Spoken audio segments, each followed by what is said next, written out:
తిరుపతిలో వైఎస్ఆర్సీపీ కార్పొరేటర్ భార్యను కిడ్నాప్ కి టీడీపీ విఫలయత్నం. కార్పొరేటర్ అనీష్ రాయల్ భార్య మమతను కిడ్నాప్ చేసేందుకు ఇంటికి వచ్చిన వందలాది మంది టీడీపీ గూండాలు అభినయ్ రెడ్డికి సమాచారం ఇచ్చారు. మమత అక్కడికి వచ్చిన అభినయ్ నాయకులపై కూడా టీడీపీ గూండాలు దాడి చేసే వాహనాలను ధ్వంసం విషయం తెలుసుకుని అక్కడికి చేరుకున్న ఎంపీ గురుమూర్తి కార్పొరేటర్లు మెజారిటీ లేకపోయినా డిప్యూటీ మేయర్ పదవి కోసం 2 రోజుల నుంచి అరాచకాలు చేస్తున్నారు కూటమి నేతలు.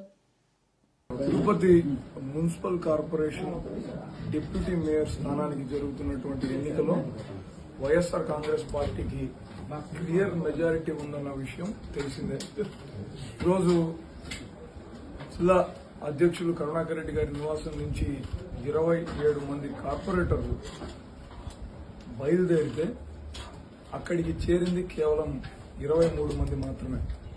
మరో 4 ఇక్కడి నుంచి బయలుదేరినటువంటి వాళ్లను టీడీపీ జనసేన నాయకులు కిడ్నాప్ చేసినటువంటి వ్యవహారాన్ని రాష్ట్రమంతా టీవీల్లో ప్రత్యక్షంగా చూసింది. 45వ డివిజన్కి చెందిన అనీష్ రాయల్ అక్కడ వాళ్ల కస్టడీలో ఉన్నప్పటికీ నేను ఖచ్చితంగా వైసీపీకే మద్దతు తెలుపుతాను, నేను ఎట్టి పరిస్థితుల్లోనూ పార్టీకి ద్రోహం చేయను అని చెప్పడంతో అనీష్ ని ఎలా అయినా లొంగ తీసుకునే ప్రయత్నంలో భాగంగా అనీష్ భార్యను మమతా గారిని కిడ్నాప్ చేయాలన్న ప్రయత్నం చేస్తున్నట్టుగా తెలిసి ఆవిడని తీసుకొని రావడం కోసం మేమందరం కూడా వెళ్లాం. మేము మామూలుగా వెళ్లాం.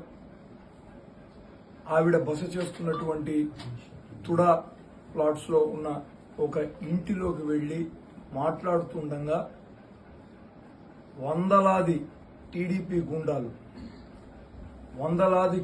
గుండాలు మొత్తం అక్కడ ఉన్నటువంటి రెసిడెన్షియల్ ఏరియాలో ఉన్న కాలనీ వాసులందరినీ భయభ్రాంతులకు గురి చేసే విధంగా పెద్ద పెద్ద అరుపులతో మేము వచ్చినటువంటి వాహనాలను అక్కడికక్కడే రాళ్లు వేసి పగలగొట్టి ఎవరిని లోపలికి పంపించకుండా మా వాళ్లను మేమున్నటువంటి ఇంటిని పూర్తిగా లాక్ చేసి వాళ్ల కంట్రోల్లోకి తీసుకుపోయేటటువంటి ప్రయత్నం చేశారు.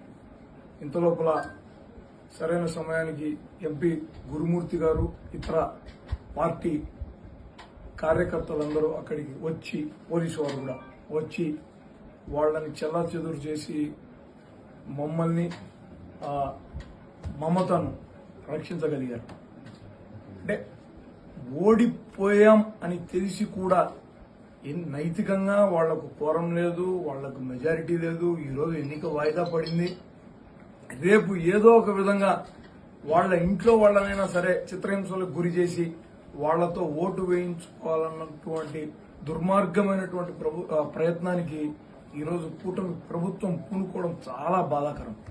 ఇటువంటి దాడులకు, ఇటువంటి బెదిరింపులకు వైఎస్ఆర్ కాంగ్రెస్ పార్టీ బెదరదు.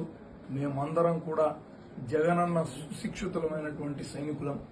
ఆయన నింపినటువంటి ధైర్యాన్నే మేము వసగా పోసుకొని ముందుకు పోతాం తప్ప వీళ్లకు తలొగ్గేటటువంటి ప్రశ్న ఉండదన్న విషయాన్ని మీకు స్పష్టం చేస్తున్నాను.